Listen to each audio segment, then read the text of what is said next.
Hello, and welcome to the Brutal Iron Gym podcast, where our goal is to cut through the BS and deliver the brutal truth about topics related to health and happiness.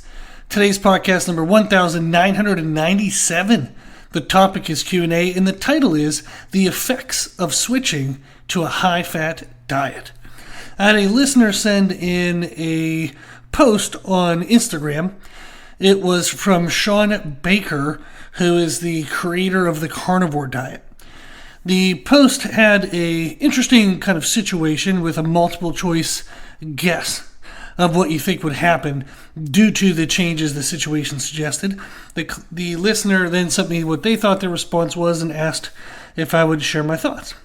So let's go through it. Shawn Baker wrote on an Instagram post, if you normally consume 2,500 calories per day and are weight stable, and now, for 1 week, you consume 100% of your calories from fat, i.e. butter. What would happen? So this is what we're going to look through. Is somebody is eating 2,500 calories a day. Their weight is totally stable. So for 1 week, so again, just 1 week, you have to keep that in mind, just 1 week, they're going to consume 100% of their 2,500 calories only from fat. This means not, this is kind of like where the wording in the question is a little bit ambiguous. I don't even know if that's the word? Ambiguous. There we go. That would be nice if I could actually talk. Would it certainly add some more credibility to what I'm about to say for the next 30 minutes if I can actually remember a simple word. So if you normally consume 2,500 calories a day, and are weight stable, and now for 1 week you consume 100% of your 2,500 calories from fat, what would happen?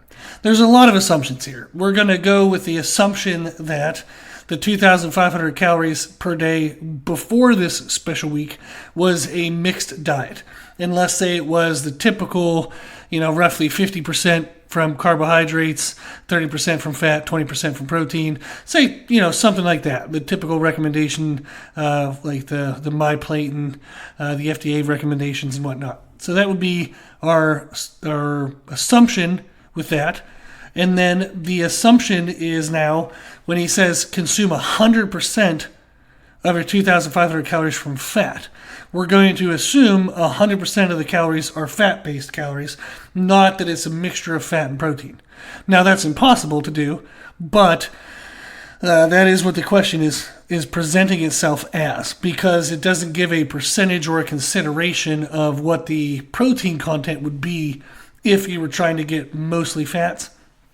So, for example, you can actually technically eat, like pure fat sources and literally get the 2,500 calories from fats with maybe trace elements of protein involved. But we're going to go with the idea that, in theory, all 2,500 calories are fats, and the theory that before this special week, it was a mixed nutrient diet with roughly about 50% coming from carbohydrates. With that out of the way, because that's all extremely important. It changes the answer if you don't have certain assumptions. The answers he gives us, what do you think will happen? Option A is you will remain at the same weight. And the theory of that is you're consuming the same calories, therefore you're going to weigh the same, whether it's coming from fats or carbs or proteins or a mixture or a percentage of any of that. So that's option A. You'll remain the same weight. Option B, you will gain weight and body fat due to the loss of protein's thermic effect. I'm going to explain that in a second. But thermic effect of food is how many calories our body has to burn to break down that food to get calories from it. So we have to do work. We have to expend energy to break down food to then get energy out of the food. Now, we get way more energy from the food than what we put into breaking it down, but it's still a consideration. And protein has a higher thermic effect, meaning it requires more calories to break it down and utilize it than fats do. So the statement in option B is saying that you would gain weight because you're not burning as many calories by not consuming as much protein. Option C, you will lose weight due to dramatically lowered insulin. And then option D, you will lose weight due to profound diarrhea and failure to absorb the food. So those are the options. We're going to go through this a little bit because I think it would be helpful if somebody is considering a high-fat diet with the goal of better overall health and or fat loss. This is important. This is interesting to know. This would hopefully be a factor of the decision of whether or not you do make that change to a high-fat diet.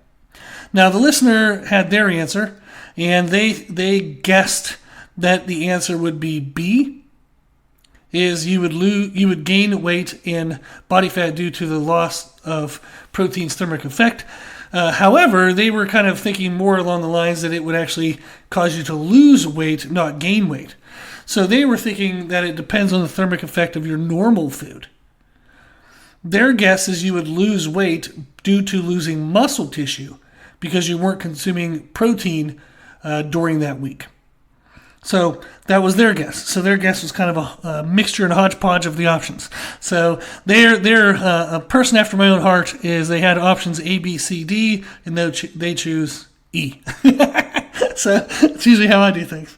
But I wanted to go through this. So Shawn Baker is the person who made the post.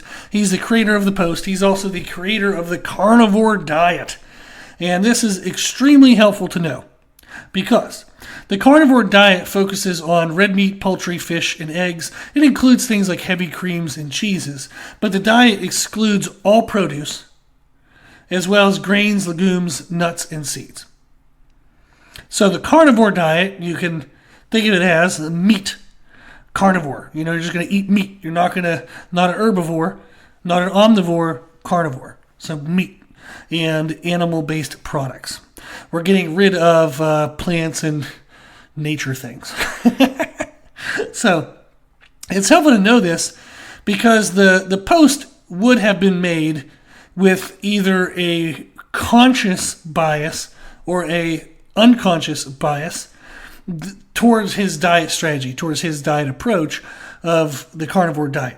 So he's going to kind of, and what I think he did, was hedge his multiple choice answers in his favor. When making this nutrition change, when changing from a mixed diet to an all-fat diet, and again, we're going from mixed to 100% fats, you will lose weight. You will. And it's going to be the reason for it is actually going to be related to glycogen storage emptying and water retention loss. You will weigh less because you're going to store less water in your body. That isn't any of the options, so I also went with option E and made my own. But I have had clients do this. I've seen people do this, a lot of times. I don't know the exact number. I've worked with well over 3,000 people. I've helped people on every diet structure you can think of. I have actually tried every diet you can think of. I've tried the carnivore diet. So I do know, in theory, what would happen when you switch to a predominant fat and protein diet. I have never had anyone switch to 100% fat. I've never had that happen. However, I have had people switch to from a mixed diet to a carnivore diet where they ate only fats and proteins with their best attempt to have no carbohydrates whatsoever. So I've seen clients do it. I've played around with it myself. I know firsthand exactly kind of what happens in all of those situations. And the person does lose weight initially, and it's due to water retention loss. That's why. So let's go through the options, and let's explain why some of the options wouldn't be true. Option A, again, I'm going to read through that one, is you would remain the same weight due to the theory of the same calories coming in as you normally have. Therefore, your body would use them and you would stay the same weight. You will not stay the same weight. So the reason why is due to the water retention loss. But it's also when, he's creating a diet and he wants when people switch to his diet for them to have a positive experience. So it makes people who switch from a mixed diet that included carbohydrates and was probably dominant in carbohydrates. That's how most people eat. When you switch to now no carbohydrates, all fats and proteins, you're going to lose weight. You're going to lose weight because of the water retention. Now, typically people will also lose a little bit of weight because they're going to have a caloric reduction and or an increase in caloric consistency.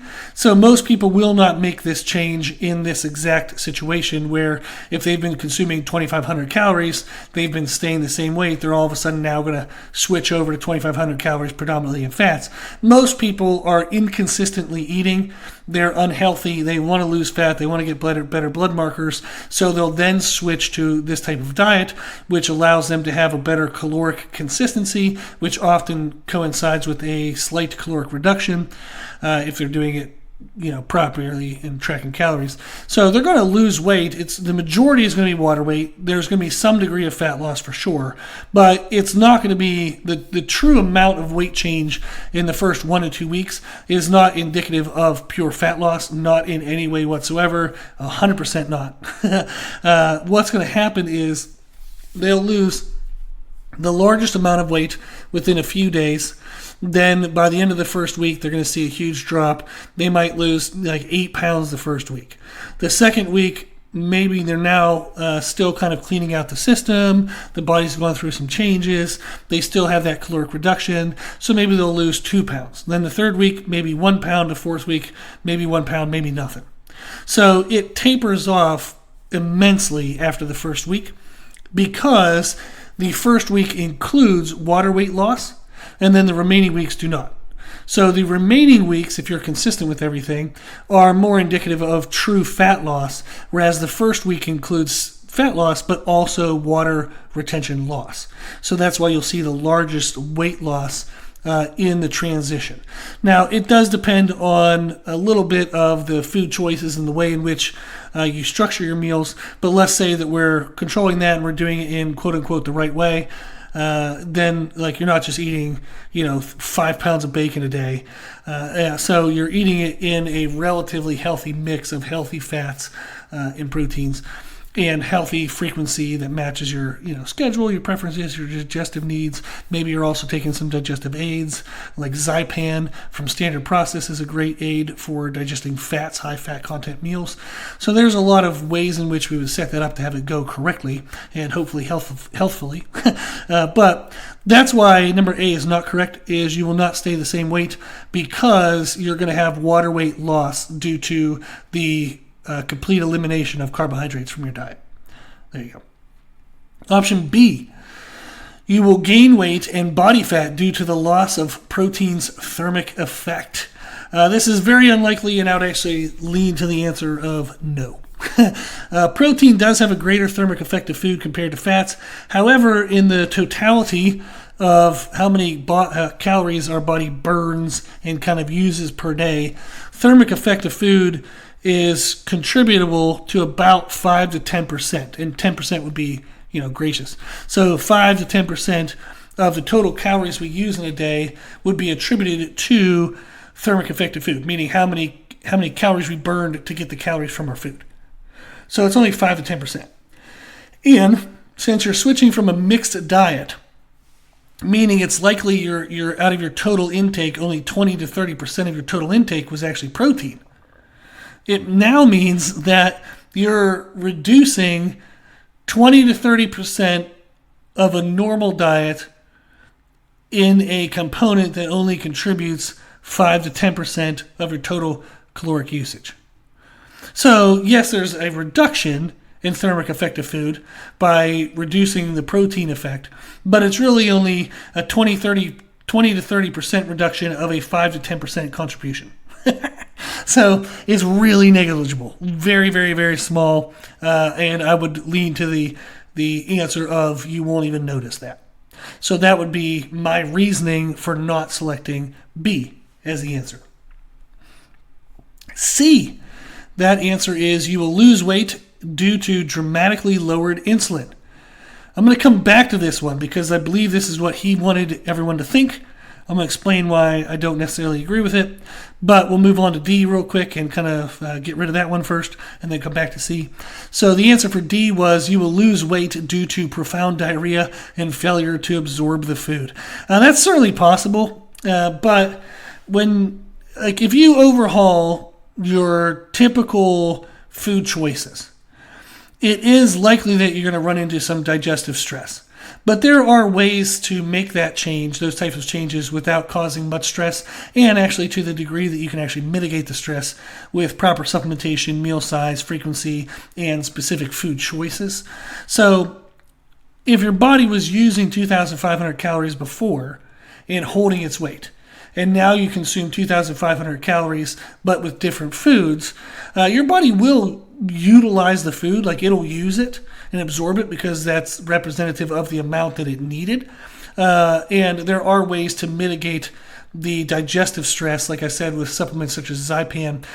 So if somebody doesn't know what they're doing and they just make an overhaul change and they don't know the right foods to change to, they don't know the frequency, they don't know supplements, hell yeah, they can absolutely get an upset stomach and this can mess them up.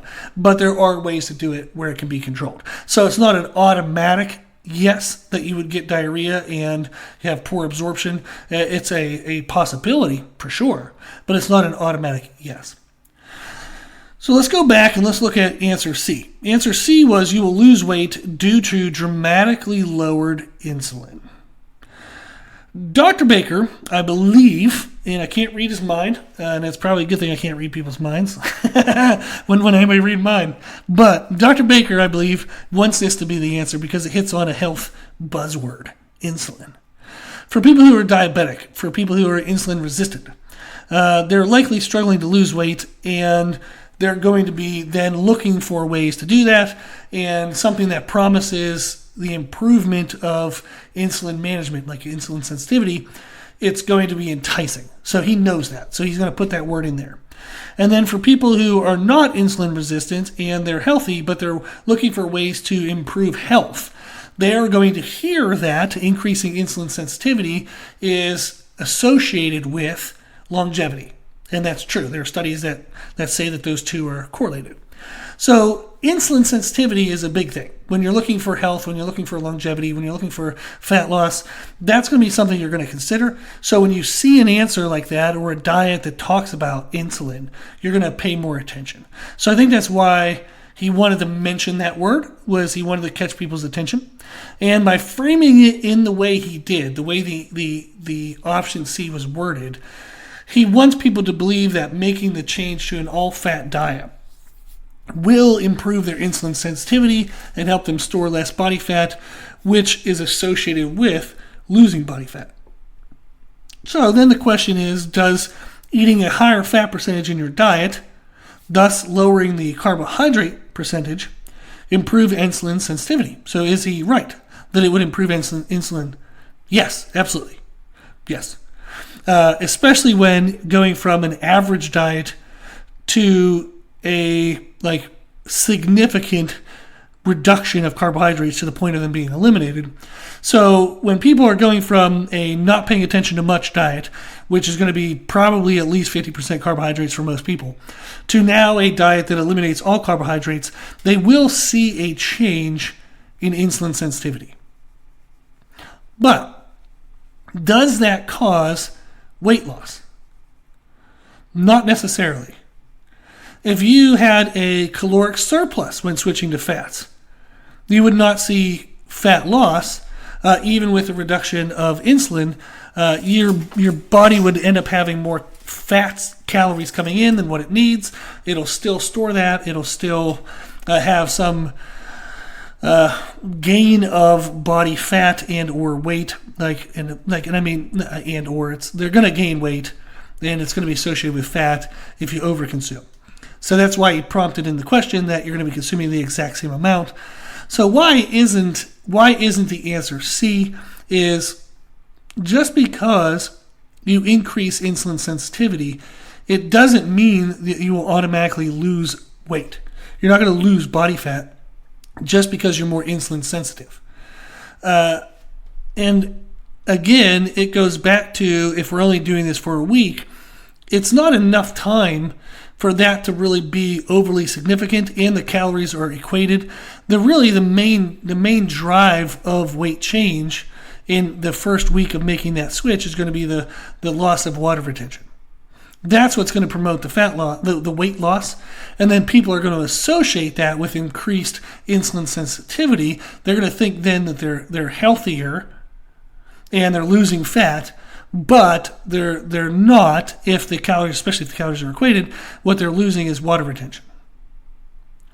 So it's interesting in the sense that one of the reasons why this is still not a yes, like why C isn't a yes, is you can have healthy insulin sensitivity and still eat carbohydrates. Yes. So to improve insulin sensitivity, which again helps reduce fat storage and can improve the process of fat loss, a person would be recommended to lessen sugars and foods that digest very quickly, which are simple carbohydrates, which could be variations of grains and carbohydrates and fruits, for example. So the foods that the carnivore diet is eliminating are associated with insulin, and if they're mismanaged, misappropriately consumed, they will have a negative impact on insulin. However, if you consume them in a proper way, you can still make an improvement in insulin sensitivity from whatever you've been doing by making a proper healthy change in habits that can actually still include carbohydrates. So you don't have to completely eliminate carbohydrates in order to increase insulin sensitivity. Does it help? Hell yeah. But is it necessary? No.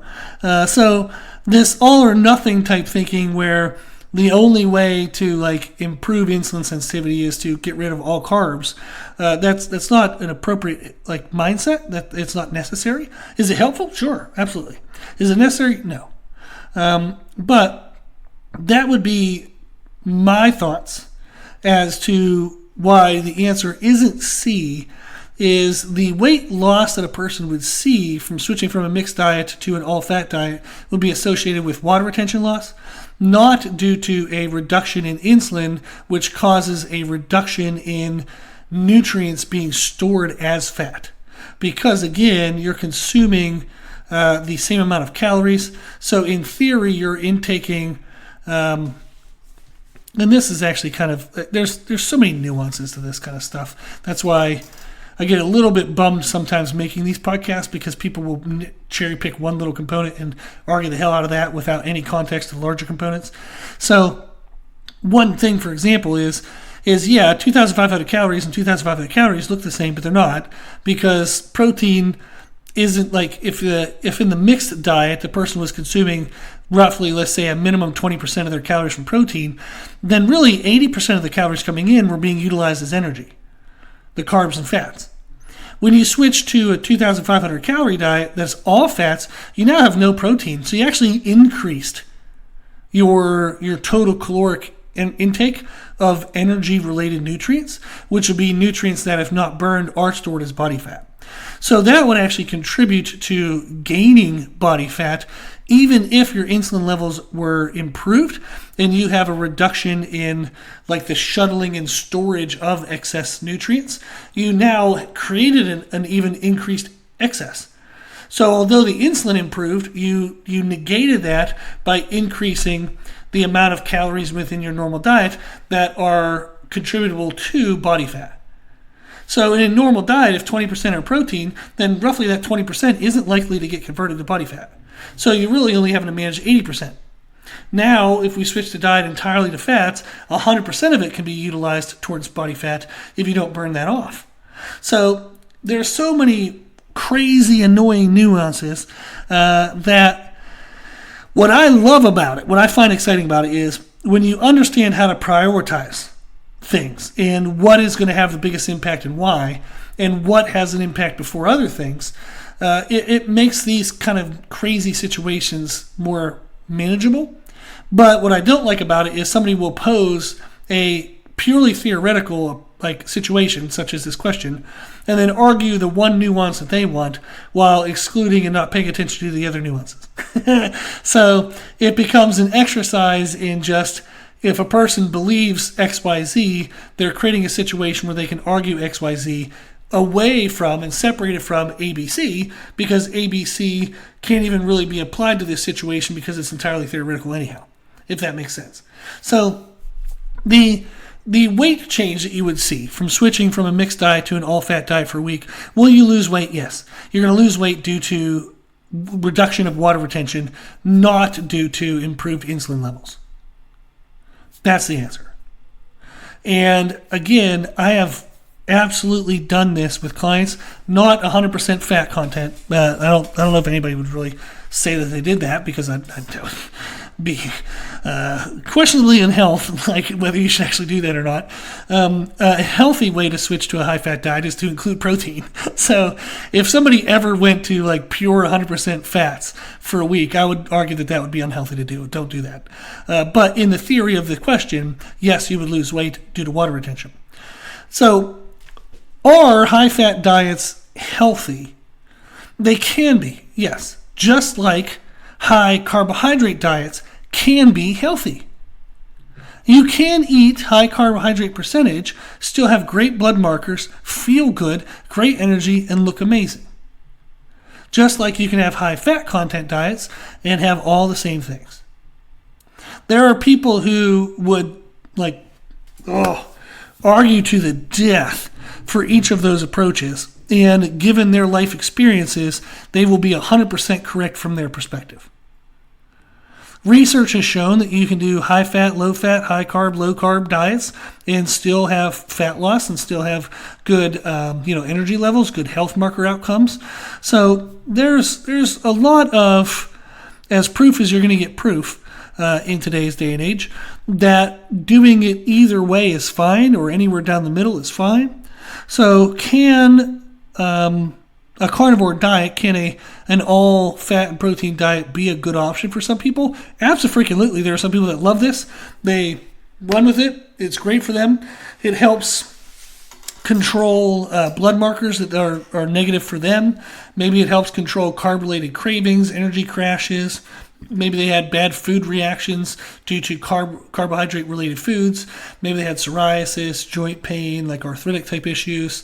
There's tons of people who are like gluten sensitive, or like for real celiac disease.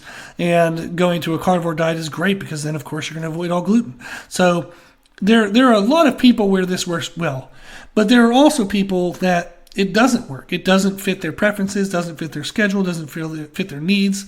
I've had clients, I'll switch them over to a fat and protein-based diet, and they don't feel good. They have kind of lowered energy. They're just kind of blah. And yes, we've gone through the period where the brain has to switch from burning glucose to ketosis and blah, blah, blah. So I'm aware of all that. But for some people it works, for some people it doesn't. And for the people that it doesn't work with, don't worry, it's not the only option. It's not the only way to do things. For the people that it does work with, freaking awesome, love it, congratulations, glad you found what works for you. As long as your blood markers are healthy, you're feeling good, keep it up, do it. Do it, love it, enjoy it. If you are struggling with things such as carb-related cravings, energy crashes, maybe food reactions like psoriasis, joint pain, arthritic issues, and maybe like PCOS, it will cause like insulin sensitivity issues, and situations like that. Somebody might be better from a elimination of carbohydrate type diet. So there are situations where if somebody's struggling with those elements, switching to a carnivore diet could be very helpful for them, and it would definitely be something worth trying. And then just get your blood work done 2 to 3 months after starting the diet, so you can check and see where you're at with your blood values. But it really depends. There are different diets for different people for different reasons. So trying each diet out and figuring out what works best for you is a good approach if it's guided and guided in an unbiased way. That's one of the ways I believe that I help my clients well, is I'm unbiased, is I'll just help them find the diet structure that works best for them. I don't care what it is, what it's called, if it has a name or not. It's just, hey, here's how you eat. These are ways that we can make that a little bit healthier, make you feel better, and we just do that, and if it works, it works. We don't worry about what it's called. We don't worry about what's named. We just watch how they feel, how their body's progressing in aesthetics, how their blood work is progressing. We just want to make sure they're achieving their goals and staying healthy, whatever that diet looks like. Okay. So that would be my answer to that hypothetical question. Is it's not A, it's not B, it's not C, it is not D. It is answer E, which is you would lose weight but due to reduction of water retention. Then back to the question for the overall podcast is, are high-fat diets better for overall health? I'm sorry, that was the previous title that I was going to use. I switched the title to the effects of switching to a high-fat diet. And part of the reason why was I wanted to talk about the effects and have that be more of the focus. When we look at the question, which I've been posed before, is, are high-fat diets better for overall health? There's not necessarily a yes to that. There's not necessarily a no. It's all individualistic, and nobody likes that answer. But that is the answer. It depends on how you define better. If your better is, will you be stronger? If your better is, will you grow more muscle? If your better is, will you have lower cholesterol levels? If your better is, will you have lower glucose levels, like triglycerides and other blood markers? It depends on how a person defines better. It depends on how they define health. Switching from a random way of eating to a more controlled and consistent way of eating absolutely will help. And then finding the foods that you prefer, that fit your budget, that fit your preparation abilities and time schedules and all that, like fits your digestion profile. All of that is more important. It's finding what personal to you works best. I believe I answered this and kind of talked through it with decent detail, but I understand I didn't leave you with a black and white yes, or a black and white no, or a black and white answer of what exactly to do. And the reason why is because there's not often a black and white. It's not an all or nothing. There are multiple approaches that work. Just ask 10 people their belief on diets, and you're going to get a wide variety of opinion, and all of them will go to their grave believing they're right, even if they're contradictory to each other. Okay? So, hopefully that was helpful. If you have any follow-up questions, just shoot me an email. You can always message us on our website, actually. Go to www.brutalirongym.com. Go to the bottom of the homepage. On the bottom of the homepage is a contact form. You can always send me a question there. You can send me messages on Instagram like this listener did. Just find us and follow us on Instagram under the name Brutal Iron Gym. And on YouTube, we do post videos now. I have a notification for comments, but if you have a question or something that's unrelated to the video, I'd rather you send me a message through the website than listening on the video. So that way I can keep it all in one area, and it makes sense to have the comment section of the videos staying with the video itself rather than being randomized.